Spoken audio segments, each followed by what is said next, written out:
பேசுனா நான் உன்னோட பேசுறேன், நான் உன்னோட பேசுறேன் அப்படின்னு ஆண்டவர் சொன்னார். என்ன பேசினார்? யாக்கோபோடு ஆண்டவர் பேசினார், அவ்விடத்திலும் நம்மோடு பேசினார். அப்ப இந்த வார்த்தை யாக்கோப்புக்கு மட்டுமல்ல, எனக்கும் கொடுக்கப்பட்டிருக்கு, எனக்கும் கொடுக்கப்பட்டிருக்கு.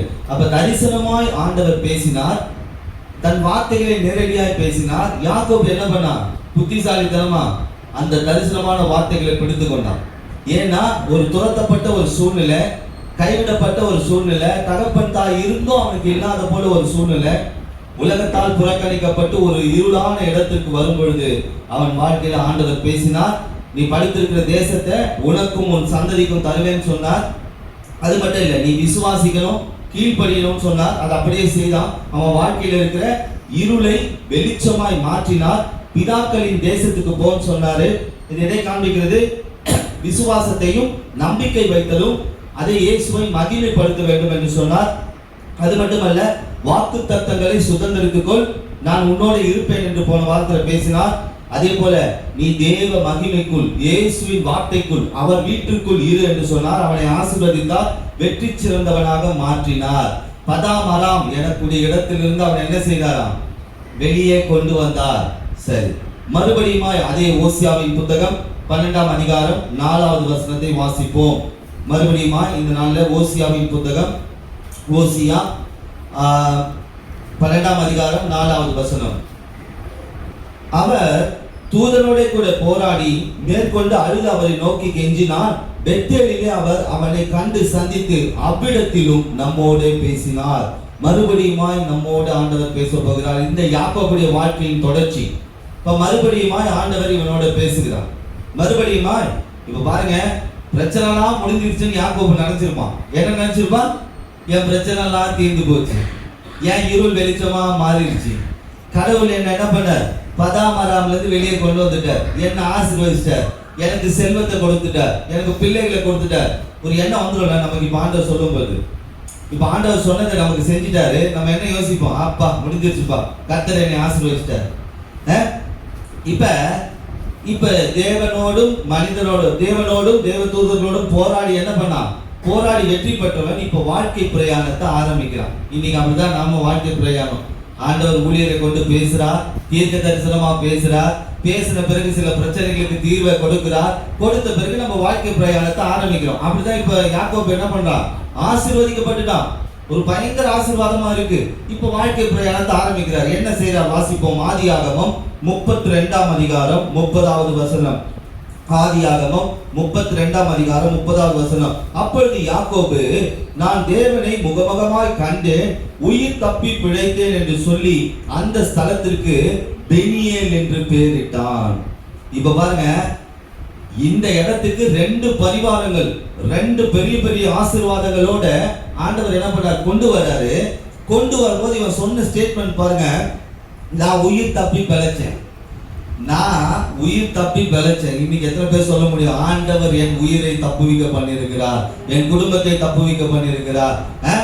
தேவனை முகமுகமா பார்த்தேன் அப்படின்னா எப்படி சொல்றான் பாருங்க. கடவுளுடைய வார்த்தை எனக்கு அவருடைய முகத்தை பிரதிபலிக்குது, கடவுளுடைய வார்த்தை என் வாழ்க்கையை மாத்தி இருக்குன்னு சொல்றான். சொல்லிட்டு 2 பரிவாரங்களோட இப்ப நீங்க நம்ம அப்படித்தானே சொல்றோம். நம்ம என்ன சொல்றோம்? ஆண்டவர் என்ன உயிருக்கு பிழைக்க வச்சாரு, என் குடும்பத்தை பாதுகாத்தாரு. அந்த எண்ணம் வந்துருச்சு.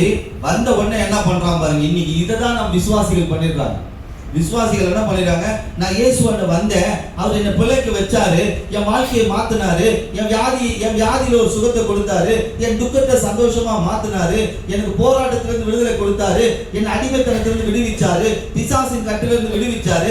எல்லாம் நடந்த பிறகு இந்த யாக்கோபு என்ன பண்றான் பாருங்க. ஆதியாகமம் 33ஆம் அதிகாரம் 17, 18 வசனங்களை வாசிச்சு பாருங்க. யாக்கோபு சுக்கோத்துக்கு பிரயாணம் பண்ணி தனக்கு ஒரு வீடு கட்டி தன் மிருக ஜீவனுக்கு கொட்டாரங்களை போட்டு அதனாலே அந்த ஸ்தலத்திற்கு சுக்கோத் என்று பெயரிட்டான். யாக்கோபு பதாமராமிலிருந்து வந்த பின்பு கானான் தேசத்திற்குள் சாலேம் சீகோமுடைய பட்டணத்திற்கு அருகே சென்று பட்டணத்துக்கு எதிரே கூடாரம் போட்டான். இவன் ஒரு பெரிய ஆசீர்வாதத்தை எடுத்துக்கிட்டு எங்க வரணும்? இப்ப எங்க வரணும்? கானான் தேசத்துக்கு வரணும், இயேசுவின் வீட்டுக்கு வரணும், ஆசீர்வதித்த இயேசுவின் வீட்டுக்கு வரணும். ஆனா சார் என்ன பண்றாரு? ஆன் த வேலயே ஸ்டாப் ஆயிட்டாரு. பாதி வழியில நின்ட்டான். பாதி வழியில என்ன பண்ணிட்டான்? நின்னுட்டு என்ன பண்ணிட்டான்? இங்க 2 தேசங்கள் வழியா போறான். இந்த சுக்கோத் சாலேம், இந்த ஊரை பார்க்கறான். இந்த சுக்கோத் சாலேமை பார்க்கும்போது இந்த ஊர் எப்படி இருக்கா? செழிப்பா இருக்கு. எப்படி இருக்கு? செழிப்பா இருக்கு.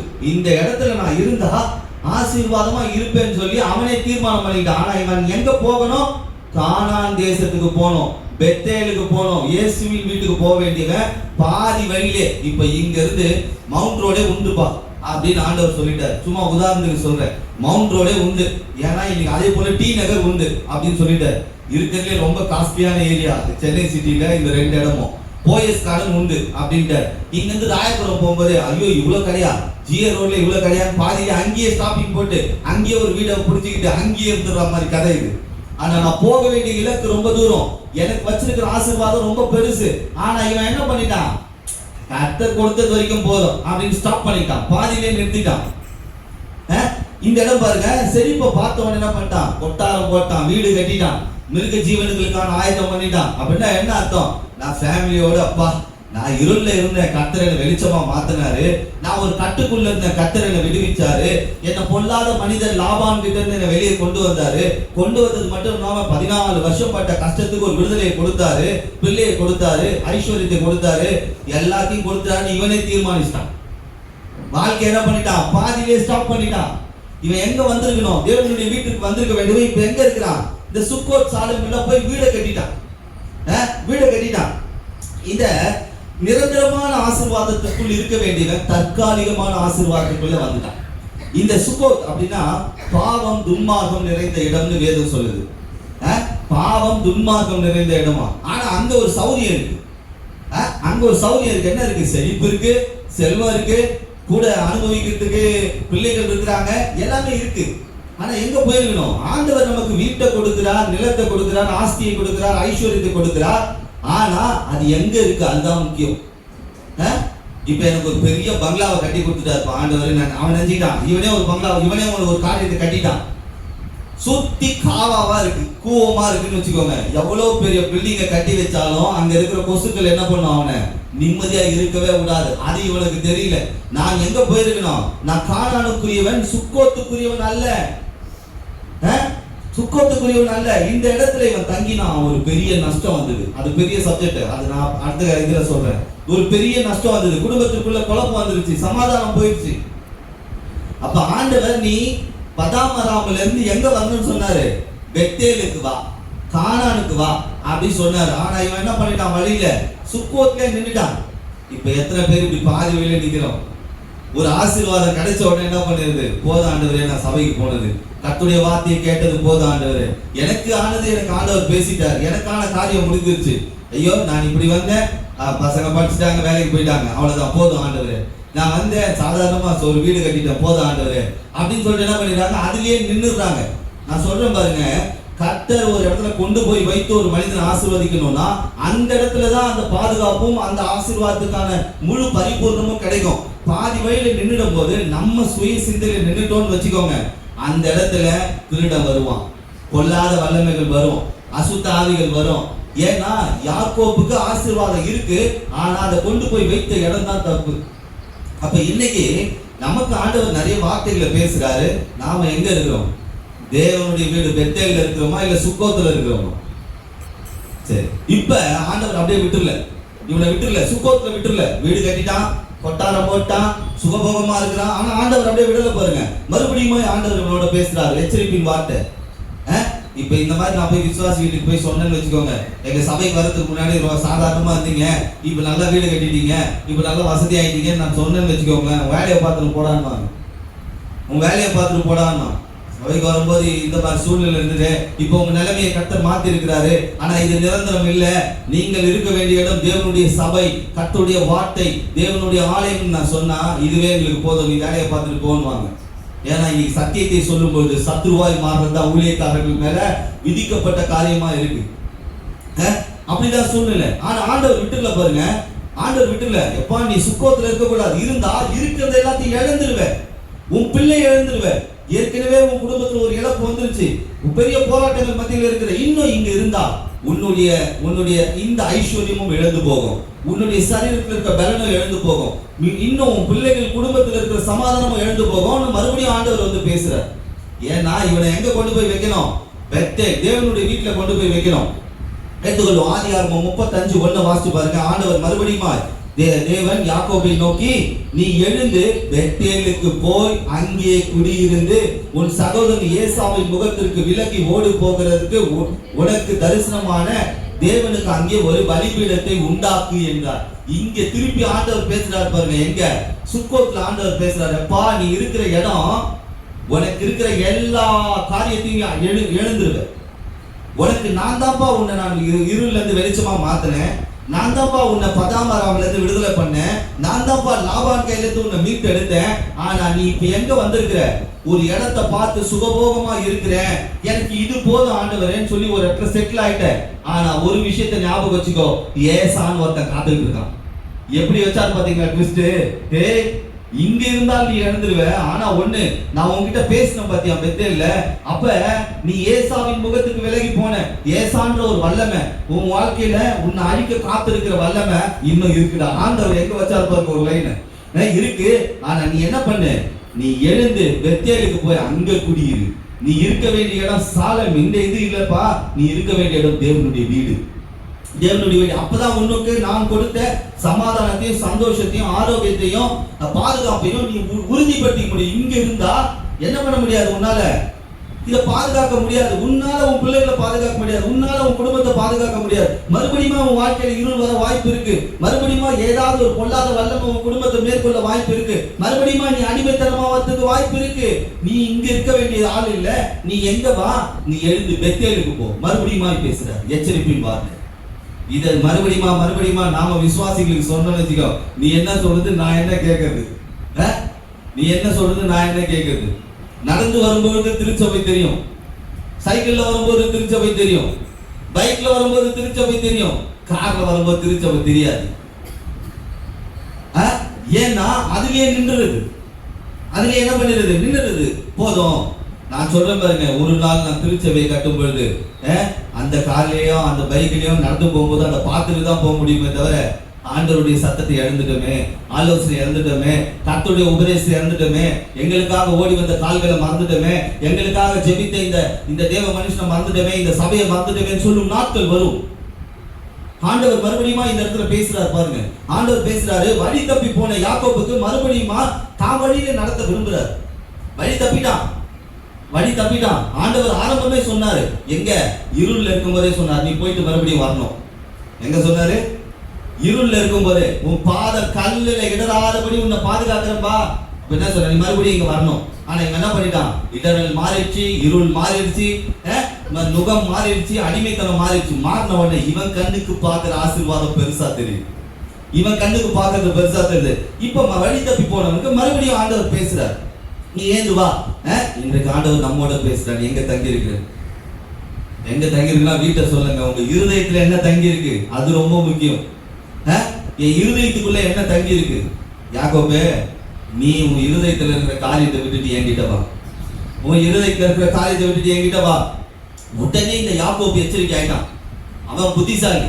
ஆஹா, நம்ம பண்ணது பெரிய தப்பு. இப்ப நான் சொல்றேன், நீங்க இங்க வீடு கட்டி இருக்கிறது தப்புங்க, இங்க கார் வாங்கினது தப்புங்க, இங்க பக்கத்துல வந்து சில காரியங்கள் பண்ணுங்க, அதெல்லாம் தப்புங்க. இதெல்லாம் விட்டுட்டு நீங்க வந்து என்ன பண்ணுங்க, ஆண்டாவப்பம் போயிடுங்க, வீடை மாத்திக்கிட்டு அப்படின்னு நான் சொன்னேன்னு வச்சுக்கோ. சொந்த வீட்டை எல்லாம் கட்டி வச்சிருக்கான், விட்டுட்டு நீங்க ஆண்டாவப்பம் போன்னு சொல்லி நீ தான் மனுஷனா யாருவாங்க. ஆனா யாக்கோபுக்கு ஆண்டவர் பேசின உடனே அவன் என்ன செய்தான் பாருங்க.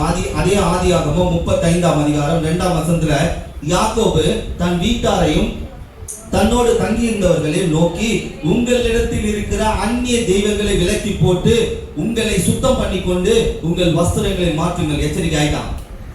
உடனே எச்சரிக்கை ஆயிட்டான். ஆண்டவர் பேசிட்டாரு. நாம இருக்கிற இடம் நம்ம கண்ணுக்கு செழிப்பா தெரியுது, நம்ம கண்ணுக்கு சமாதானமா தெரியுது, நம்ம கண்ணுக்கு சந்தோஷமா தெரியுது, நம்ம கண்ணுக்கு மனமகிழ்ச்சியா தெரியுது. ஆனா ஆண்டவர் எச்சரிக்கிறார்னா, இந்த இடம் நமக்குரியது அல்ல. இந்த இருதயத்துக்குள்ள எனக்கு இந்த பொல்லாத நினைவுகள் வேண்டாம். இவன் சொல்றான் பாருங்க, உங்க அந்நிய தெய்வங்கள்லாம் போடுங்க. இந்த அந்நிய தெய்வம் என்பது என்னன்னா, இருதயத்துல சுமக்கும் பொல்லாத சிந்தனை. இருதயத்துல பொல்லாத சிந்தனை சுமக்கிற பாருங்க, அது ஒரு அந்நிய தெய்வம். இன்னொன்னு பார்த்தோம்னா பொல்லாத யோசனைகள், பொல்லாத நினைவுகள். சாகிற வரைக்கும் சில நினைவுகள் மாறவே மாறாது சிலருக்கு. இதுதான் அந்நிய தெய்வம், இதெல்லாம் எடுத்து போடுங்கன்றான். இப்ப இதை எடுத்து போடுங்க, இதெல்லாம் எடுத்து என்ன பண்ணுங்க, போட்டுட்டு நாம தேவனுடைய வீட்டுக்கு போவோம், பெத்தேலுக்கு போவோம். எல்லாமே இருக்குங்க, இவனுக்கு குறையே கிடையாது. வேதாகமத்துல மிகப்பெரிய பணக்காரன் யாருன்னு பார்த்தா இவன் தான். ரொம்ப பிள்ளைகளோடு சுகபோகமா வாழ்ந்தவன் யாருன்னு பார்த்தா இதெல்லாம் அப்புறமா. ஆனா எல்லாத்தையும் ஆண்டவர் கொடுத்துட்டார். ஆனா அதை தேவனுடைய வீட்டுல வைத்து அனுபவிக்கும் போதுதான் அவன் வாழ்க்கை ஆசீர்வாதமா இருந்தது. இப்ப பாருங்க, இவன் சொல்றான், அப்பா நம்ம இருதயத்தில் இருக்கிற பொல்லாத நினைவுகளையும் சிந்தனைகளையும் யோசனைகளையும் பொய்களையும் இரட்டைத்தன்மையும் நாம என்ன பண்ணணும், எல்லாத்தையும் அந்நிய தெய்வங்களை விளக்குங்க. இதுதான் அந்நிய தெய்வம். யாரும் விக்கிரகத்தை சுமங்கன்னா ஒரு பெரிய உருவத்தை வாங்கி இருதயத்தை வச்சுக்க மாட்டாங்க, வைக்கவும் முடியாது. இந்த இருதயத்துக்குள்ள இருக்கிற அந்நிய தெய்வம் இதான். ஏன் இதை விளக்க சொன்னா தெரியுமா? இந்த அந்நிய தெய்வத்தை உங்கள் இருதயத்திலிருந்து விளக்குங்கள்னு யாக்கோபு சொன்னான். ஏன்னா நான் சுருக்கமா சொல்றேன் பாருங்க. இந்த அந்நிய தெய்வம், அந்த இருதய கடினம், இந்த இருதயத்தில் இருக்க பொல்லாத சிந்தனை யோசனை, இன்னைக்கு பண்ணிட்டோம் நாளைக்கு என்ன ஆக போகுது, நாளைக்கு பண்ணிட்டா நாளைக்கு என்ன ஆக போகுது, நம்ம பண்ணிட்டு இதெல்லாம் சாதாரண விஷயம் தானே, இதெல்லாம் நான் ஆண்டவர் பெருசா எடுத்துக்க போறாரா? அவனை பாரு என்னை விட பெரிய பெரிய தப்பு பண்றான், இவனை பாரு என்னை விட பெரிய பெரிய விஷயம் பண்றான், அதை பார்க்கல நான் பண்றது கம்மி தான் நமக்கு தெரியும். ஆனா அவனுக்கு வேதனை வேற, நமக்கு வேதனை வேற. நம்ம வேதனை வேற, அவன் வேதனை வேற. உலகத்துல இருக்கிற மனுஷன் இயேசு அறியல, அவன் 1000 காரியம் பண்றான், அவனுடைய நியாய தீர்ப்பு வேற. ஆனா நமக்கு சத்தியத்தை அறிந்த நமக்கு நியாய தீர்ப்பு வேற. இந்த இன்னைக்கு இருதயத்துக்குள்ள, என்னுடைய இருதயத்துக்குள்ள ஒரு பொல்லாத சிந்தனை இருக்கா, இல்ல பொல்லாத காரியங்கள் இருக்கா, இருதய கடினம் இருக்கா, இருதயத்தில் நினைவுகள் இருக்கா, இது எல்லாத்தையும் தூக்கி போட்டுணும். ஏன்னா ஆண்டவர் பேசுறாரு, யாக்கோபை இன்னும் ஆசீர்வதிக்கிறதுக்கு ஆண்டவர் திட்டம் வச்சிருக்காரு. அது மட்டும் இல்ல, ஏசான்னு ஒருத்தன் காத்திருக்கான். அந்த வல்லமையை ஜெயிக்கணும், அந்த வல்லமையை ஜெயிக்கணும் யாக்கோபு. இவன் என்ன ஆசீர்வாதத்தை வச்சிருந்தாலும் அந்த ஏசாவை என்ன பண்ண முடியாது, ஜெயிக்க முடியாது. அந்த ஏசாவை ஜெயிக்கணும்னா கர்த்தருடைய வார்த்தை இருக்கணும், அவனுக்கு கர்த்தர் கூட இருக்கணும். மறுபடியும் ஞாபகப்படுத்துற, பா இருள மறந்துடாத, இடரலான கல்ல மறந்துடாத, நுகத்தை மறந்துடாத, அடிமைத்தனத்தை மறந்துடாத, 14 வருஷம் உன் குடும்ப வாழ்க்கையில் நடந்த போராட்டங்களை மறந்துடாத. மறுபடியும் ஞாபகப்படுத்துறார், இத்தனை காரியமா உன்னை வெளியே கொண்டு வந்த என்ன மறந்துனா நீ உன் வாழ்க்கையில எல்லாத்தையும் இழந்து போயிடுவ. அதுதான் மறுபடியும் ஆண்டவர் சொல்றாரு. ஆனா இவன் உஷாரா என்ன பண்ணிட்டான், நம்ம இருதயத்தில் இருக்க தேவையில்லாத காரியங்கள், இந்த அந்நிய தெய்வங்களை விளக்க சொல்லி சொன்னான். அப்படி சப்போஸ் விளக்கல, என் இருதயம் கடினம் இருக்கதான் செய்யும், என் இருதயம் பொல்லாத நினைவுகள் இருக்கதான் செய்யும், என் இருதயத்துல பொல்லாத யோசனைகள் வரதான் செய்யும், நாளைக்கு அதை சரி பண்ணிக்கலாம். அப்படி இருந்தா என்ன நடக்குமா? நியாயாதிபதிகள் 5ஆம் அதிகாரம் 8ஆம் வசனத்துல, நூதன தேவர்களை தெரிந்து கொண்டார்கள், அப்பொழுது யுத்தம் வாசற்படியில் வந்தது. எப்ப இருதயத்திற்குள்ள பொல்லாத சிந்தனை நினைவுகள் அதே போல யோசனைகள் இருதய கடினம் இருக்கோ, அப்ப யுத்தம் வந்து நின்றுமா வாசப்படியில. என்ன வந்துடும், வாசப்படியில இயேசு நிக்கலாங்க, யுத்தம் நிக்கலாமா? வாசப்படியில ஊழியர்கள் நிக்கலாம், யுத்தம் நிக்கலாமா? வாசப்படியில கர்த்தருடைய வார்த்தை நிக்கலாம், யுத்தம் வரலாமா? அப்படின்னா என்ன அர்த்தம்னா, தேவையில்லாத யுத்தங்கள் வீட்டுக்குள்ள போயிட்டே இருக்கு. தேவையில்லாத யுத்தத்துக்குள்ள நாம போய் மாட்டிப்போம். தேவையில்லாத பொல்லாத வல்லமைகள் யுத்தம் வழியா வந்து நம்ம வாழ்க்கையை தாக்கும். இந்த யுத்தம் என்ன பண்ணும், நம் சமாதானத்தை குலைத்து விடும். இந்த யுத்தம் என்ன பண்ணும், ஆரோக்கியத்தை குலைத்து விடும். இந்த யுத்தம் என்ன பண்ணும், நம்ம கிட்ட இருக்கிற ஐஸ்வர்யத்தை குலைத்து விடும். இந்த யுத்தம் என்ன பண்ணும், வீட்டுக்குள்ள வாக்குவாதத்தை கொண்டு வந்துடும். அதனால தான் சொன்ன அந்நிய தெய்வத்தை தூக்கி போடு. அப்ப இருதயத்தில் இருக்கிற அந்நிய தெய்வம்னா இந்த இருதய கடினம், பொல்லாத யோசனை, நினைவுகள், பழைய காரியங்கள் எல்லாவற்றையும் தூக்கி என்ன பண்ணணும், போட்டுக்கணும். அது மட்டும் இல்ல, இந்த அந்நிய தெய்வம்னா என்ன அப்படின்னு பார்த்தா, உபாகமம் 11ஆம் அதிகாரம் 28ஆவது வசனத்துல, நீங்கள் அறியாத வேறொரு தேவர்களை பின்பற்றுவீர்களானால் சாபம் வருமா. அடுத்தது பாருங்க, எதையும் நம்ம தேடி போக தேவையில்லை, அதுவே தேடி வருவோம். இப்ப இருதயத்துல இந்த மாதிரியான காரியங்கள் வைத்திருக்கும் போது என்ன நடக்குதா, முதலாவது யுத்தம் வந்துருது, ரெண்டாவது என்ன வருதா, சாபம் வருது. இப்ப இன்னைக்கு நான் இந்த சத்தியத்தை சொல்ல வச்சுக்கோங்க, உங்களுடைய இருதயத்திலிருந்து தேவையில்லாத காரியங்கள் எடுத்து போடுங்க. இல்ல உங்க வாழ்க்கையில யுத்தம் வரும், உங்க வாழ்க்கையில சாபம் வரும்னா நீ முதல்ல வெளியே போடான்னு என்ன சொல்லுவாங்க, வெளியே போ. நான் சொல்லல, வேதம் சொல்லுது. நீங்கள் செய்கிற காரியங்களே உங்களுக்கு துன்பத்தை கொண்டு வருமானால் அதற்கு ஆண்டவர் என்ன செய்ய முடியும், ஊழியர் என்ன செய்ய முடியும் சொல்லுங்க. இப்ப ஆண்டவர் சொல்லிட்டார், உன் இருதயத்தில் இருக்கிற நினைவுகளையும் பொல்லாத சிந்தனைகளையும் யோசனைகளையும் இரட்டத்தன்மையும் தூக்கி போடு, இல்லைன்னா யுத்தம் வரும், சாபம் வரும்னா அப்ப என்ன, அந்த விசுவாசி என்ன சொல்லுவான், நீ ஆசீர்வாதமா இருப்ப சொன்னா அது எனக்கு, யுத்தம் வரும் சாபம் வரும் என்ன சபிக்கிறியா, என்னென்ன சபிக்கிறியா அப்படின்னு சொல்லுவான். கரெக்ட் தானே? வசனம் தான் சொல்லுது. யாக்கோபு இந்த ரகசியத்தை அறிந்திருந்தான். அந்நிய தெய்வத்தை தூக்கி போடலன்னா மறுபடியுமா என் வாழ்க்கையில யுத்தம் வரும், மறுபடியுமா என் வாழ்க்கையில இழந்த சாபம் வரும். ஏற்கனவே படாத பாடுபட்டு அப்பா அம்மாவால தோத்தப்பட்டு வீட்டுல ஒரு 4 பட்டுப்புடவைக்கு பேர் சொல்லுங்க வீட்டுல அப்படி யோசிச்சாங்க. இதில் கேட்டேன் 4 பட்டுப்புடவைக்கு பேர் சொல்லுங்க பார்க்கலான்னு. எதெல்லாம் சொன்னாங்க, மயில் பொட்டி என்னென்னோ சொன்னாங்க. நான் சொன்னேன் அதுக்கு நான் வருத்தப்பட்டு பாரப்பட்டு துயரப்பட்டு கஷ்டப்பட்டு அந்த மாதிரி நான் இதெல்லாம் பட்டாதான் இது கிடைக்கும். அதுதான் யாக்கோபு. இதற்கு நான் சொல்ல வரேன்னா மறுபடியுமா இந்த பட்டெல்லாம் வாழ்க்கையில வந்துடும் இவன் தெரிஞ்சுக்கிட்டான். ஏற்கனவே கஷ்டப்பட்டு துன்பப்பட்டு துயரப்பட்டு பாடுபட்டு 2 பரிவாரத்துக்கு ஆசீர்வாதத்தோட வந்திருக்கிறோம். மறுபடியுமா நான் துன்பப்பட்டு துயரப்பட்டு கஷ்டப்பட மாட்டேன். என் இருதயத்துக்கு மட்டும் இல்ல, என் குடும்பத்தில் இருக்கிறவங்கள அவங்கள கூட அந்நிய காரியங்களை நான் சுமக்க விட மாட்டேன். ஏன்னா நான் சுமக்க விட்டா என் வாசப்படியில என்ன வந்து நிற்கும், யுத்தம் வரும். அதுக்கு நான் தான் காரணம். என் வாசப்படியில யுத்தம் வந்தா அதுக்கு நான் தான் காரணம். யாக்கோபு அறிஞ்சிருந்தான். இன்னைக்கு இத்தனை பேர் அறிஞ்சுக்கிட்டோம்னு வச்சுக்கோங்களேன், இந்த பிரச்சனையே கிடையாது. என் வீட்டுல யுத்தம் வந்திருக்கு என்னாலனா அதுக்கு நான் தான் பொறுப்பு. என் வீட தேடி சாபம் வந்திருக்குன்னா அதுக்கு நான் தான் பொறுப்பு. அது தெரிஞ்சுக்கிட்ட. அது மட்டும் இல்ல பாருங்க, இந்த அந்நிய தேவர்களை விலக்கவில்லை என்றார். நியாயாதிபதிகள் 2ஆம் அதிகாரம் 3வது வசனத்துல அவர்கள் உங்களை நெருக்குவார்கள், அவர்களுடைய தேவர்கள் உங்களுக்கு கண்ணியாவார்கள். அப்ப பாருங்க, இந்த இருதய கடினம், இந்த பொல்லாத சிந்தனைகள், நினைவுகள், யோசனைகள் இதெல்லாம் என்ன பண்ணுமா, கண்ணியாக்கிடும். அப்ப கண்ணினா என்ன, இந்த பறவைகளையும் மிருகங்களையும் பிடிக்கிறதுக்கு வைக்கிறாங்க பாருங்க, ட்ராப்னு சொல்லலாம், வலைன்னு சொல்லலாம். அப்படி இல்லைன்னா மிருகங்களுக்கு குழி வெட்டி வைப்பாங்க, இல்ல கூண்டுகள் வைப்பாங்க. அதுல நானா போய் மாட்டிக்கிறது, தானா போய் மாட்டிக்கிறது. தானா போய் மாட்டிக்கிட்டு ஏசி எப்படி மாட்டி விட்டாரு, இவங்க ஏன் இப்படி மாட்டி விட்டாங்க, அவங்க என்ன ஏன் மாட்டி விட்டாங்க, யாரும் மாட்டி விடல, நம்மளா போய் மாட்டிக்கிட்டு, நம்மளா போய் காலை வச்சது. முள்ளு இருக்க வேண்டிய இடத்துல தான் இருக்கு, போய் காலை வச்சுட்டு முள்ளு குத்திச்சுன்றது குச்சியா தெரியுமா, நான் போய் முள்ளு மேல காலை வச்சுட்டேன் அப்படி சொல்லணும். யாக்கோபுக்கு தெரிஞ்சிருந்தது, நான் இந்த இடத்துல கூடாரம் போட்டது பெரிய தப்பு. நான் என் மேல நம்பிட்டேன், என்னுடைய ஐஸ்வர்யத்தை நம்பிட்டேன், என் கூட இருக்கிறத நம்பிட்டேன். ஆனா நான் இன்னைக்கு என்ன எதை நம்பி இருக்கணும், என்ன அனுப்புனார் பாருங்க இருள்ல இருந்து வெளிச்சத்திற்கு, அவரை நம்பி இருக்கணும். என் வாழ்க்கையில இருந்த இடர்கள மாட்டினாரு, அவரை நம்பி இருக்கணும். பதாமராமல என் மாமா கையில கல்யாணம் பண்ண இடத்துல மாட்டிக்கிட்டு 14 வருஷம் முழிச்சேனே, அந்த இடத்துல இருந்து எனக்கு ஒரு விடுதலை கொடுத்தாரு, அதை நம்பி இருக்கணும். அதை விட்டுட்டு இந்த ஐஸ்வர்யம் வந்த பிறகு, பிள்ளைகள் வந்த பிறகு, குடும்பம் வந்த பிறகு, ஒரு செழிப்பான காரியத்தை பார்த்த உடனே அங்கேயே நின்றுருக்கு. ஆனா ஆண்டவர் என்ன பண்ணாருப்பா, நீ சாலேமுக்குரியவன் அல்ல, நீ சுக்கோத்துக்குரியவன் அல்ல, நீ கானானுக்குரியவன், நீ இயேசுவின் வீட்டுக்குரியவன். ஒரு வாட்டி தான் சொன்னார். உடனே அவன் என்ன பண்ணான் பாருங்க, அவங்க வீட்டுல இருக்கவங்க எல்லார்கிட்டையும் சொன்னான். என்ன சொன்னான், யாக்கோபு தன் வீட்டை தன்னோட தங்கியிருந்ததை நோக்கி உங்கள் இடத்துல இருக்கிற அந்நிய தெய்வங்களை விலக்கி போடுங்க.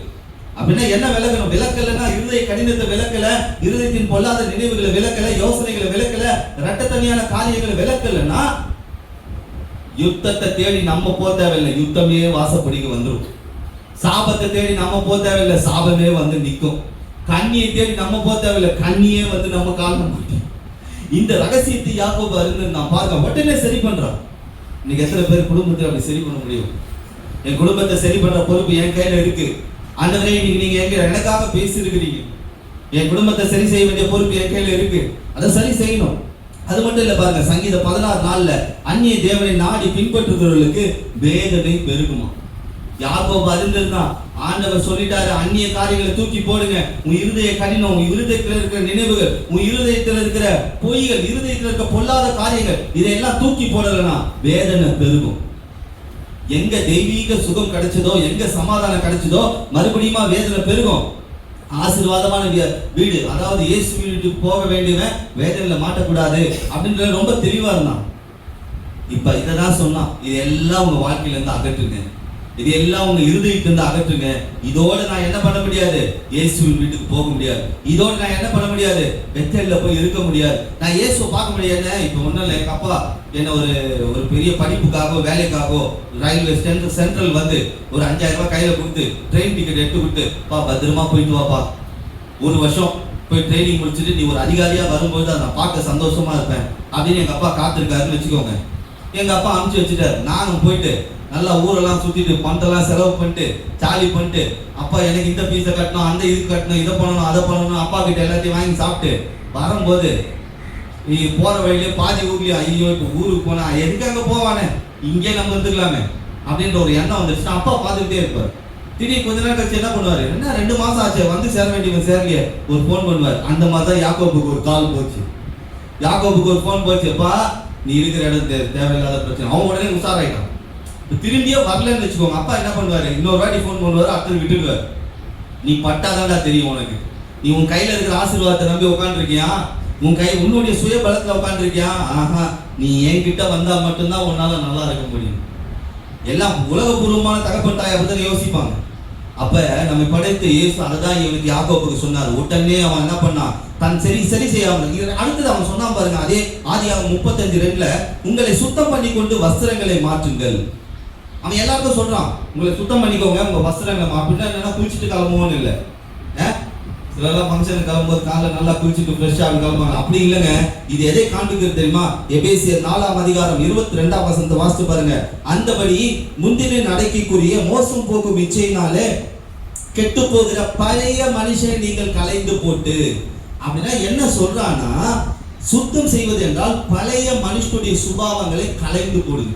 நான் பழைய மனுஷனா இருந்து இப்படிதாங்க இருந்தேன், அப்படிதாங்க இருந்தேன், அது வேண்டாம், இனிமே நான் இயேசுவின் வீட்டுக்கு போறேன். எங்க அப்பா என்ன தாடி மீசை இல்லாம ரொம்ப அழகா அமிச்சார், நான் இப்ப தாடி மீசையோட போனா சரி கிடையாது, இது எல்லாம் எடுத்துட்டு போறேன்.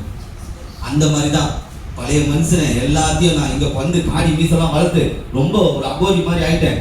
ஆனா எங்க அப்பா என்ன விரும்புறது அழகான உருவத்தை, இந்த அகோரி உருவத்தை இல்ல, இந்த அகோரமான முகத்தை இல்ல. எங்க அப்பா எனக்கு கொடுத்த சந்தோஷத்தை நான் மூஞ்சில எடுத்துட்டு போகணும், எங்க அப்பா எனக்கு கொடுத்த தைரியத்தை நான் எடுத்துட்டு போகணும், எங்க அப்பா எனக்கு கொடுத்த நிம்மதியை நான் எடுத்துட்டு போகணுமே தவிர நான் உருக்குலைஞ்சு போனா எங்க அப்பாவுக்கு பிடிக்காது. எங்க அப்பா என் மனசு கஷ்டப்படுவார். அப்படிதான் இவன், நான் பழைய மனுஷனா போனேன்னா எங்க அப்பாவுக்கு பிடிக்காது, நான் புது மனுஷனா போனேன். இதுதான் சுத்தம் செய்வது. இன்னைக்கு எப்படி போயிட்டு இருக்கிறோம் திருச்சபைக்கு?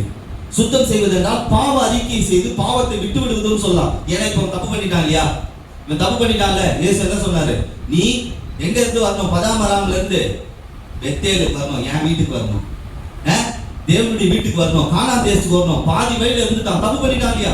அப்ப அந்த தப்பை சரி பண்ணணும்ல.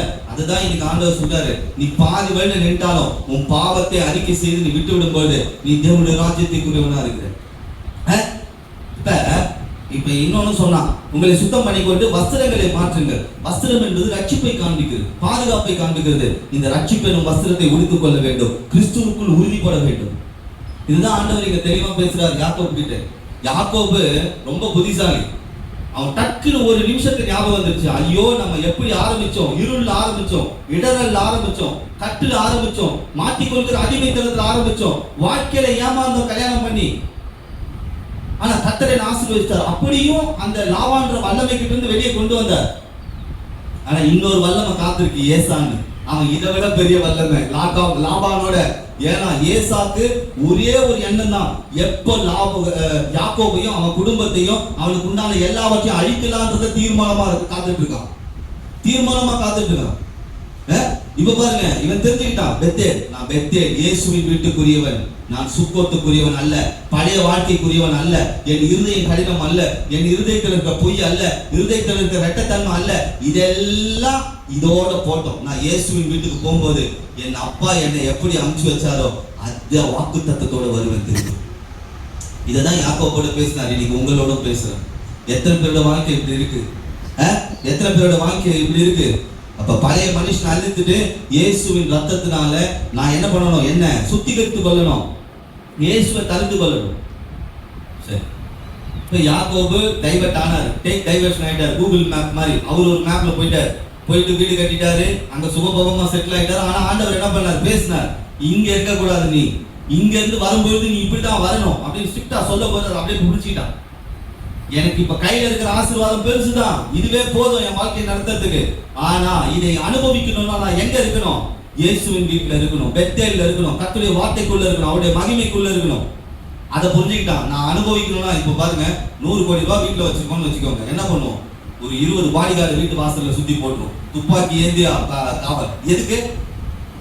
இதையெல்லாம் நான் அனுபவிக்கணும்னா அவங்க என் கூட இருக்கணும். கரெக்டா? அப்படிதான் இன்னைக்கு நிறைய பேர் இருக்காங்க. அப்படிதான் நிறைய பேர் இருக்காங்க. பெரிய பெரிய கம்பெனி ஓனர்ஸ் எல்லாம் என்ன பண்ண, செக்யூரிட்டி கார்டு, பிளாக் கேட்ஸ், இல்லைன்னா பாடி ஃபில்டர்ஸ், அதுக்கப்புறம் பவுன்சர்ஸ். இப்போ அந்த மாதிரி ஆகி போச்சு.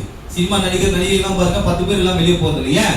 அவங்க அழகை மெயின்டைன் பண்ணணும், அவங்க பணத்தை பாதுகாக்கணும்னா சுத்தி பவுன்சர்ஸ் இருக்கணும். அப்ப இன்னைக்கு கர்த்தர் எனக்கு கொடுக்குற ஆசீர்வாதத்தையும், எனக்கு கொடுக்குற சந்தோஷத்தையும், சமாதானத்தையும், ஆரோக்கியத்தையும் நான் அனுபவிக்கணும்னா நான் இயேசுவின் வீட்டில் அவருடைய வார்த்தைக்குள்ள இருக்கணும். அதுதான் முக்கியம். இல்லைன்னா பிசாசு எடுத்துன்னு போயிடுவான். பார்த்துருக்கீங்க இல்லையா? பாதுகாப்பு இல்லாத ஏதாவது சினிமா நடிகர்களோ அரசியல்வாதம் அவங்க மேல அப்படியே உழுந்து ஏதாவது ஒன்று பண்ணி அவங்களை ஏதாவது ஒரு காயம் பண்ணி அந்த மாதிரிலாம் பண்ணிடுறாங்க. அது மாதிரிதான் நம்ம மேல தேவையில்லாத வல்லமை விழாம இருக்கணும்னா நான் எங்க இருக்கணும்? இயேசுவின் வீட்டில் இருக்கணும். இதை யாக்கோபு புரிந்துக்கிட்டான். அவன் முதல்ல பண்ணான், இருதயம் கடினம், இருதயத்தில் இருக்கிற பொல்லாத காரியங்கள், நினைவுகள் எல்லாத்தையும் தூக்கி போடு. அடுத்தது என்ன சுத்தம் பண்ணிக்கிறேன். அடுத்தது நான் ரட்சிப்பின் வஸ்திரத்தை மாத்திக்கிறேன். அடுத்தது என்ன பண்றா பாருங்க. ஆதியாகமம் 35:4 அதை வாசிங்க. ஆதியாகமம் 35:4 இவன் சொன்ன உடனே என்ன நடந்தது பார்ப்போம். ஆதியாகமம் 35:4 வசனம். அப்பொழுது அவர்கள் தங்கள் கையில் இருந்த எல்லா அந்நிய தெய்வங்களையும் தங்கள் காதணிகளையும் யாக்கோபுக்கு கொடுத்தார். என்னடா இது, இவன் கேட்கவே இல்லையே கம்மல. இன்னைக்கு பாஸ்ட் போய், சிஸ்டர் உங்க கம்மலை கொஞ்சம் கைட்டி கொடுங்க அப்படின்னா, ஐயோ வீட்டுக்கு போனா யார் பதில் சொல்றது? சும்மா ஓரலா பார்ப்போம். அவர் சொன்னு இவன் சொன்ன உடனே அவங்க காதணிலாம் யாக்கோபுக்கு கொடுத்தாங்க. யாக்கோபு அவைகளே சீகம் ஊர் அருகே இருந்த ஒரு கல்வாரி மரத்துக்கு புதைத்து போட்டான். கம்பல் எல்லாம் கைட்டி கொடுத்துட்டாங்க. குத்த உடனே அவன் என்ன பண்ணிட்டான், அந்த ஊர்ல போட்டு புதைச்சிட்டான். என்னடா இது புதுசா இருக்கு. ஆண்டவர் சொன்னாரு, பெத்தேலுக்கு வா, தேவனுடைய வீட்டுக்கு வா, என் மகிமைக்குள்ள வா, உனக்கு இருக்கிற ஆசீர்வாதம் ஐஸ்வர்யம் எல்லாத்தையும் எடுத்துக்கிட்டு வா அப்படின்னு சொன்னாரு. எதுக்கு கம்பளை கொண்டு போய் போகிறான்? ஏன் இவங்க எல்லாம் கம்பளை கைட்டி கொடுத்தாங்க? இந்த காதணிகள் உலகப்பூர்வமான அலங்காரத்தை காண்பிக்கிறது. நான் கிறிஸ்துவுக்குள் அலங்கரிக்கப்பட்டவனா தேவனுடைய வீட்டில் இருக்கிறவனே தவிர உலகப்பூர்வமா அலங்கரிக்கப்பட்டவனா தேவனுடைய வீட்டில் இருக்க முடியாது. உலகப்பூர்வமான அலங்காரம். ஏன்னா இவன் ஒரு அடையாளத்தை உண்டு பண்றான் பாருங்க. நான் இந்த இடத்த தங்கிட்டேன், தப்பு பண்ணிட்டேன், நான் பண்ணது பெரிய தப்பு தான். இயேசு எனக்கு எச்சரிப்பின் வார்த்தைகளை கொடுத்தார், என்னை பாதுகாத்தார், என்னை நடத்தினார், என் இருளை வெளிச்சமா மாற்றினார். ஓகே, அங்க போய் 14 வருஷம் மாட்டிக்கிட்டேன், 10ஆம் இருந்து எனக்கு விடுதலை கொடுத்தார். ஆனா நான் எங்க வந்து தங்கிட்டேன்? இப்போ சாலோம்ல தங்கிட்டேன். ஆனா போகும்போது இதற்குரிய ஆசீர்வாதத்தை எடுத்துட்டு போக மாட்டேன்றதுக்கு சாட்சி தான் இதை நான் புதைச்சிட்டு போறேன். அப்படின்னா என்னன்னா, தேவையில்லாத காரியங்களை கொன்னு புதைக்கணும். நமக்குள்ள இருக்கிற காரியங்களை நான் இயேசுவின் வீட்டுல பாதுகாப்பான ஆசீர்வாதத்துக்குள்ள இருக்கிறேன்னா என் பழைய காரியங்களை கொன்னு புதைக்கணும். போட்டா பாருங்க, தூக்கிட்டு போய் என்ன பண்ணிட்டான், புதைத்துட்டான். இதே தேவையில்லாத உலக அலங்கரிப்பையும் பொல்லாத இருதயத்தின் நினைவையும் கல்வாரி சிலுவையாண்ட அடக்கம் செய்யறத காமிக்குது. இன்னைக்கு நீங்க இதை அடக்கம் பண்ணிட்டீங்கன்னா உங்களை உலகம் அடக்கம் பண்ணாது, பரிசுத்தம் அடக்கம் பண்ணும். அதை நான் கடைசியா சொல்றேன் பாருங்க. இப்ப இந்த தேவையில்லாத காரியங்கள், இந்த தேவையில்லாத அலங்கரி நிறைய செஞ்சிருப்பாங்க. நிறைய விஷயங்கள் நமக்கே ஞாபகம் வரும், என்னென்னலாம் செஞ்சிருப்போம். இன்னைக்கு ஆண்டவர்கிட்ட ஒப்பு கொடுத்தணும். ஆண்டவரே, நான் இயேசு வீட்டுக்குரியவன், கடவுளுடைய வார்த்தைக்குரியவன், நான் உலகத்துக்குரியவன் அல்ல. நான் என்ன பண்றேன், இன்னைக்கு சிலுவையண்ட என்னுடைய சுபாவத்தை அடக்கம் பண்ணிடுறேன், என் பழைய மனுஷனை அடக்கம் பண்ணிடுறேன், என்னுடைய பழைய இருதய கடினத்தை அடக்கம் பண்ணிடுறேன், என்னுடைய பொல்லாத கிரியைகளை அடக்கம் பண்ணிடுறேன். ஏன்னா அழுக்கு மூட்டையெல்லாம் தூக்கி நான் அப்பா வீட்டுக்கு போகுது. அப்பா வீடு ஒரு பெரிய பேலஸ். அங்க வாசல்ல நிக்கிறவன் கூட விலையுந்த வஸ்திரங்களையும் பயங்கரமான ஆபரணங்களையும் போட்டுட்டு இருப்பான். நான் எடுத்துன்னு போறது ஏமாத்திரம். இது நிறைய பேர் அப்படியே நினைச்சிருக்கேன், என்கிட்ட இருக்குது பெருசு, இயேசு கிட்ட இருக்கிறது அதை விட பெருசு. இந்த யாக்கோபு இந்த ரகசியத்தை அறிஞ்சிருந்தான் பாருங்க. அவனா தான் செய்வானா, இப்ப இங்கிருந்து வாங்க அப்படின்னா வீடு காலி பண்ணுங்க, ஆண்டவர் சொல்லிட்டா இயேசுவின் நாமத்தினால இந்த வீட்டை விட்டு வெளியே வா அப்படின்னு ஃப்ரிட்ஜ் டிவி எல்லாம் எங்க எடுத்துட்டு போய் வைக்கிறதுன்னு அட்டை கேள்வி சொல்றான். எனக்கு பழையது வேணாம், இயேசு கொடுத்தா புதுசா கொடுக்கறது மட்டும் இல்ல, லேட்டஸ்டா கொடுப்பாரு. அவர் கொடுத்தா யாரும் எடுக்க முடியாது. நான் எடுத்துட்டு போறது என்ன பண்ண முடியாது, அவருடைய இடத்துக்கு எடுத்துட்டு போக முடியாது. ஏன்னா இது எல்லாமே என்ன ஆகி போயிருக்கு, பாலா கிடக்குது. அப்ப அவர் வீட்டுக்கு நான் போகும்போது என் இருதயம் ரொம்ப முக்கியம், என்னுடைய வாழ்க்கை ரொம்ப முக்கியம். ஆண்டவர் வாய்ப்புகளை கொடுக்கிறார், ஆனா நம்ம மாறவா மாறலையான்னு அவர் பார்க்கிறார். இவன் பாருங்க, இவன் மாறுதல் எப்படி வந்தது பாருங்க. சரி, இப்ப ஆதியாகமம் 35:7 வாசிப்போம். அங்கே அவன் ஒரு பலிபீடத்தை கட்டி தன் சகோதரனுடைய முகத்திற்கு தப்பி ஓடின போது அங்கே தனக்கு தேவன் தரிசனமானபடினால் அந்த ஸ்தலத்திற்கு பெத்தேல் என்று பெயரிட்டான். இப்ப பலிபீடத்தை கட்டிட்டான், வந்தாச்சு பாருங்க. ஆண்டவர் சொன்னதை அப்படியே செய்யறான். எவனா சொந்த வீட்டை விட்டுட்டு வருவானா? சொந்த வீடு உண்டாயிடுச்சு, ஆடு மாடுகளுக்கு கொட்டாரங்கள்லாம் போட்டான், அஸ்திவா ஃபவுண்டேஷனே போட்டான். இனிமே என் வாழ்க்கை இங்கேதான், என் வாழ்க்கை இப்படிதான், நான் இப்படிதான் வாழ போறேன்னு தீர்மானம் பண்ணவன் ஆண்டவர் சொன்ன ஒரு வார்த்தையில அந்த தீர்மானத்தை மாத்திட்டு வந்துட்டு இயேசுவுக்கு பலிபீடம் கட்ட ஆரம்பிச்சிட்டான். இன்னைக்கு எத்தனை பேர் இயேசுவுக்கு நானே பலிபீடமா இருக்கேன்னு சொல்ல முடியும்? நான் இயேசுவின் பலிபீடம் சொல்றவங்க தான் இங்க வந்து உட்காரவே முடியும். ஆண்டவரே, நான் உமக்காக ஒப்பு கொடுக்கப்பட்ட பலி. இந்த பலிபீடம் எதை காமிக்கிறோம்? இன்னைக்கு யார் வீட்டுல போய் இந்த மாதிரி பலிபீடம் எல்லாம் கட்ட தேவையில்லை. இந்த பலிபீடம் எதை காமிக்கிறது? இயேசுவை சரியாய் ஆராதிக்கிற அனுபவத்தை காமிக்குது. யார் ஒருவர் சரியா இயேசு ஆராதிக்கிறாங்களோ அவங்க தான் இன்னைக்கு என்ன பண்ணிட்டு இருக்கோம்? பலிபீடங்களை கட்டிட்டு இருக்கோம். யாரெல்லாம் இயேசுவை மகிமைப்படுத்துறாங்களோ அவங்க எல்லாம் என்ன பண்ணிட்டு இருக்கோம்? இன்னைக்கு பலிபீடத்தை கட்டிட்டு இருக்கிறாங்க. அப்ப இயேசுக்கு உற்சாகமா காணிக்க கொடுக்குறாங்க பாருங்க. என் வருமானத்துல இருந்து 10ல் 1 பங்கு நான் இயேசுக்காக கொடுக்குறேன். எனக்கு 1 லட்ச ரூபா வந்தா நான் என்ன பண்ணுவேன்? 10,000 ரூபா இயேசுக்கு எடுத்து வச்சிருவாங்க. அது 1000 விஷயமா இருக்கட்டும், அவங்க தான் உண்மையான பலிபீடம் கட்டிட்டு இருக்கிறாங்க. இயேசுவின் வார்த்தைக்கு கீழ்ப்படுகிறாங்க. இன்னைக்கு என்ன பண்ண முடியல? கர்த்தருடைய வார்த்தைக்கு செவி கொடுக்க முடியல. கர்த்தருடைய வார்த்தையை கேட்க இருதயம் கடினமா இருக்கு. ஆண்டவர் நீ ஆசீர்வாதமா இருப்பாய், கர்த்தர் உனக்காக யுத்தம் பண்ணுவாய், இதோ உனக்கு முன்பாக நான் கடந்து செல்வேன், உன்னுடைய யுத்தம் அல்ல இது என்னுடைய யுத்தம், நான் உன் சத்துருக்களை முறியடிப்பேன், உன் வியாதியை உன்னிலிருந்து விலக்குவேன், இதோ உன் மத்தியிலே சமாதானத்தை கட்டளையிடுவேன், உன் பிள்ளைகள் ஒளிவ மர கன்றுகளை போல இருப்பார்கள், நீ தேசத்திலே பலுகுவாய் பெருகுவாய் சொன்னா கேட்குது. கர்த்தர் எச்சரிக்கிறார், இதோ ஆக்கினை காத்திருக்கிறது, வாசப்படியில பாவம் படுத்திருக்கிறது, இதோ சாபம் உன்னை நோக்கி வருகிறது, பொல்லாத உள்ளமை உன்னை வட்டமிடுகிறதுன்னு சொன்னா முதல்ல நீ கிளம்பு. முதல்ல நீ கிளம்பு. இயேசு வரப்போகிறார், ராஜாதி ராஜா நியாயம் தீர்க்கும்படி வரப்போகிறார். இதோ ஜனங்களே, உங்களை பரிசுத்தம் பண்ணி கொள்ளுங்கள், உங்கள் பழைய வாழ்க்கையை விட்டு விடுங்கள், உங்கள் இருதய கடினம் வேண்டாம் சொன்னான்னு வச்சுக்கோங்களேன். முதல்ல நீ கிளம்பு. நாங்கள் ஆசீர்வாதம் டிவி வச்சுக்கிறோம், அவ்வளோ அதுலேயே போதும் எங்களுக்கு பிரசங்கம். ஏன்னா நான் சொல்லுங்க, வேதம் தான் சொல்லுது, ஒரு மனுஷனுடைய இருதயத்திலிருந்து சில காரியங்கள் வெளியே போலனா வாசப்படியில் எது வருமா? முதல்ல எது வந்து நிற்கும்? சாபம். அடுத்தது என்ன வந்து நிற்கும்? யுத்தம். அடுத்தது என்ன வந்து நிற்கும்? கண்ணி. அடுத்தது என்ன வந்து நிற்கும்? நெருக்கடியான சூழ்நிலை. இது எல்லாம் நாம வர வச்சுட்டு எல்லாத்தையும் இன்கமிங்ல நாமளே கொடுத்துட்டு ஆண்டவர் ஏன் அனுமதிச்சார், ஆண்டவர் அனுமதிக்கலப்பா, நீ தான் அனுமதிச்சிட்ட. ஆண்டவருடைய வார்த்தைக்கு நீ கீழ்ப்படிந்திருந்தால் நீ பெத்தேலில் இருந்திருப்ப, பொல்லாத வல்லமைக்குள்ள இருந்திருக்க மாட்டேன். அப்ப பாருங்க, இப்ப இவன் என்ன பண்ணிட்டான்? வந்துட்டான், பா எனக்கு அந்த பழைய விஷயம்லாம் வேண்டாம்ப்பா, எனக்கு அந்த பழைய வீடுலாம் வேண்டாம்ப்பா, எனக்கு அந்த காதலி வீடுலாம் வேணாம்ப்பா, பழைய வஸ்திரம் வேணாம்ப்பா, எங்க அப்பா என்னை எப்படி அமுச்சு வச்சாரு, நீ பத்திரமா போய் பத்திரமா வாடா, நான் இருக்கிறேன்டா அவன் கூட அப்படின்னு சொன்னார். அந்த வார்த்தை அவனுக்கு ஞாபகம் வந்துருச்சு. அவர் பண்ண வாக்குத்தத்த ஞாபகம் வந்துருச்சு.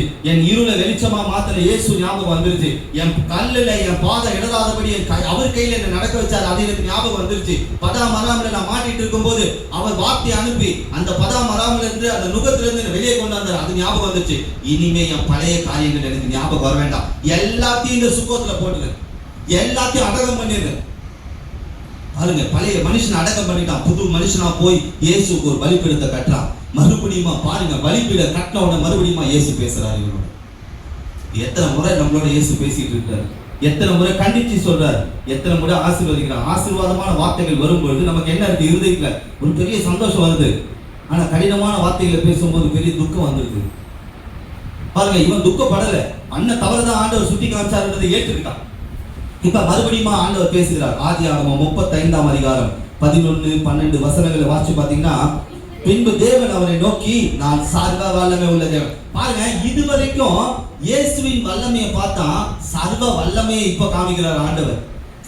இதுவரைக்கும் அவருக்கு இயேசுவின் வல்லமை மட்டும்தான் தெரிந்து, நான் சர்வத்திற்கும் வல்லவர் காமிக்கிறார். பாருங்க, சர்வ வல்லமை உள்ள தேவன், நீ பலுகி பெருகுவாயாக, ஒரு ஜாதியும் பற்பல ஜாதிகளின் கூட்டங்களும் உன்னிடத்திலிருந்து உண்டாகும், ராஜாக்களும் உன் சந்ததியில் பிறப்பார்கள், நான் ஆபிரகாமுக்கும் ஈசாக்குக்கும் கொடுத்த தேசத்தை உனக்கு கொடுப்பேன், உனக்கு பின் உன் சந்ததிக்கும் இந்த தேசத்தை கொடுப்பேன் என்று சொல்லி தேவன் அவனோட பேசிய ஸ்தலத்தை விட்டு அவனை விட்டு எழுந்தருளி போனார். பாருங்க, 14 வருஷம் இவனோடையே டிராவல் பண்ற, என்றும் இவனோட டிராவல் பண்ணி முடிக்கிற, இவனை எங்க கொண்டு வந்து சேர்க்கணுமோ அங்க சேர்த்துட்டார். ஆனா அவர் முன்னாடியே பேசும்போது, நீ இந்த இடத்துல எழுந்து புறப்படும் சொல்லும் போது புறப்படாம இருந்திருந்தா இவனுக்கு இந்த ஆசீர்வாதம் கிடைச்சிருக்குமா?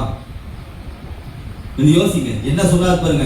அவனை நோக்கி, நான் சர்வ வல்லமை உள்ள தேவன், நான் எப்படி இருக்கேன் உன் கூட சர்வ வல்லமை படைத்தவரா இருக்கிறேன்.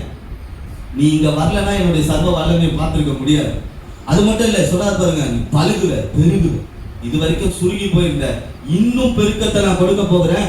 பற்பல ஜாதிகள் உங்ககிட்ட உண்டாகும். ஒன்னை கொண்டுதான்ப்பா நிறைய பேரை நான் ஆசீர்வதிக்கவே போறேன். அது மட்டும் இல்ல, ராஜாக்களும் உன் சந்ததியில பிறப்பார்கள். அப்படின்னா என்ன அர்த்தம்? என் சந்ததியில ராஜா வருவாரா? இல்லைங்க, பேர் சொல்லும் பிள்ளைகள் வருவார்கள், பேர் சொல்லும் பேர பேத்திகள் வருவார்கள், அதற்கு மேல தலைமுறைகள் வரும். எல்லா தலைமுறைகளும் அதாவது ஒரு அடையாளமா இருக்கும். ஒரு வீட்டுல போய் பார்த்தோம்னா சொல்லுவாங்க, பொண்ணு டாக்டருங்க, பையன் இன்ஜினியருங்க, என் பேத்தி வந்து வக்கீலுங்க, என்னோட இன்னொரு பிள்ளை வந்து பேர வந்து ஐஏஎஸ்ங்க. என்னடா இது குடும்பமே அப்படியே ஒரு பிராண்டு குடும்பமா இருக்கே அப்படின்னு பாத்தீங்களா? அந்த மாதிரி கடவுள் உங்களை பிராண்டா மாத்திருக்காரு. ஆனா எங்க வாழ்க்கை எப்படி ஆரம்பிச்சது? எப்படி ஆரம்பிச்சது? அந்த இடத்துல, இருளான இடத்துல, வெறும் கோல் கடி. அப்படி ஆரம்பிச்சவருடைய வாழ்க்கையில 2 பரிவாரங்கள் ஆசீர்வாதத்தை கொடுத்தாரு. அது சொல்றாரு பாருங்க, உன் சந்ததியில் இப்படி எல்லாம் நடக்கும். நான் ஆபிரகாமுக்கும் ஈசாக்குக்கும் கொடுத்த தேசத்தை உனக்கும் உன் சந்ததிக்கும் கொடுப்பேன்.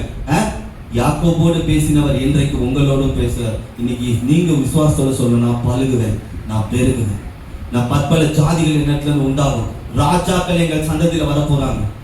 ஆபிரகாமின் ஆசீர்வாதமும் எனக்கு இருக்கும், ஈசாக்கின் ஆசீர்வாதமும் இருக்கும். இதை இன்னைக்கு நான் விசுவாசத்தோட சொல்லணும். இதைதான் ஆண்டவர் யாக்கோபோடு பேசினார். பாருங்க, ஒரு மனுஷனுடைய வாழ்க்கையை எப்படி வளமா ஆசீர்வதிக்க முடியும், எப்படி மாற்ற முடியும் என்பதற்கு யாக்கோபு ஒரு பெரிய சாட்சி.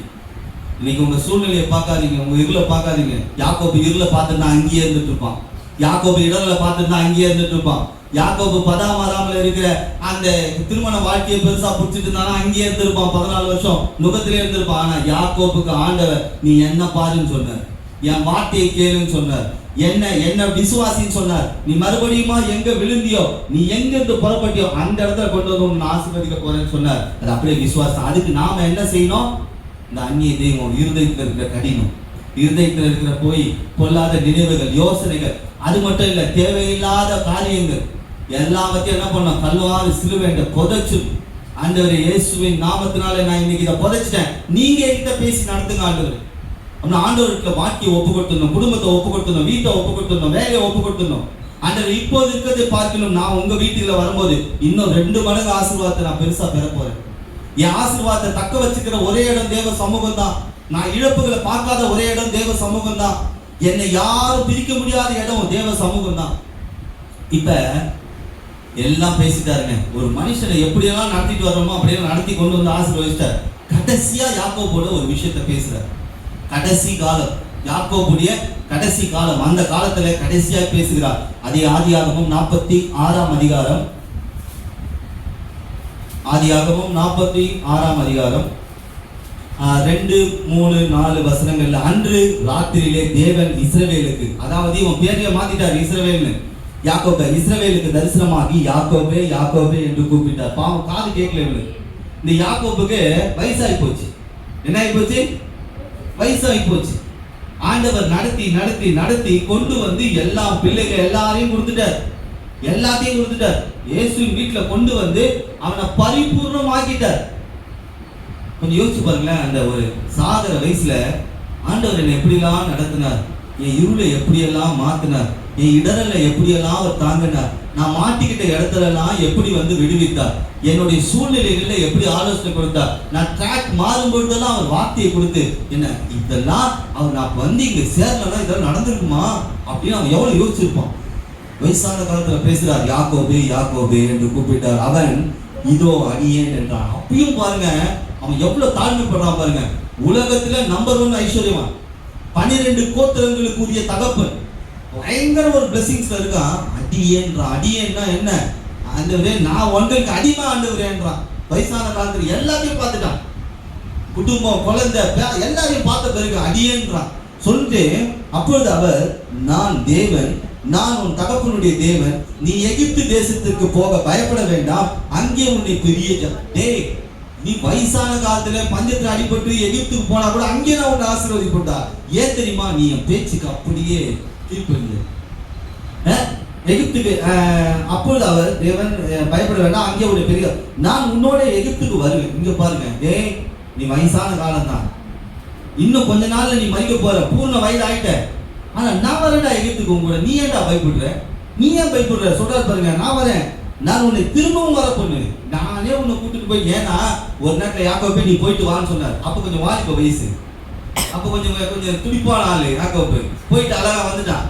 இப்ப வயசான காலம், எப்படி வருவான் பாருங்க.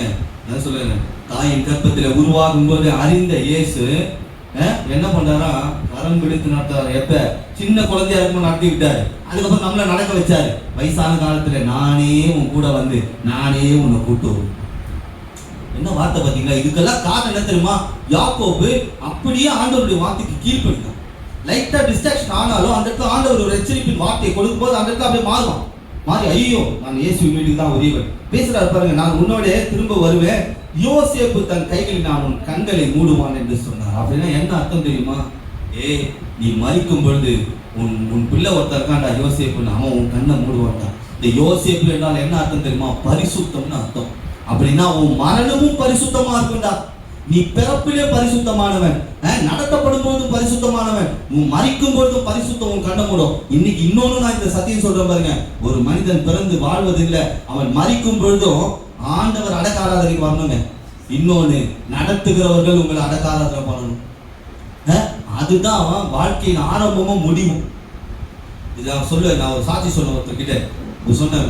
ஒரு அம்மா வந்து சர்ச்சைக்கு முன்னாடி தான் வந்திருப்பாங்க, அவங்க சொந்தக்காரங்க தான்.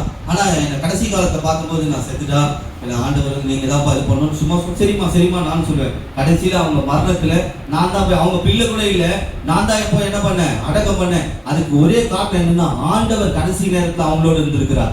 ஆண்டவர் என்ன பண்ணிருக்கிறார், அவங்க மரணத்தை ஒரு பரிசுத்தவான் தான் போய் அடக்கம் பண்ணணுன்றதை தீர்மானிச்சுட்டார். அதுக்கு தான் என்னென்ன, நான் சும்மா விசிட்டராக போனேன், கடைசியில் அங்கே அடக்க ஆராதனை பண்ணிட்டு வந்தேன்.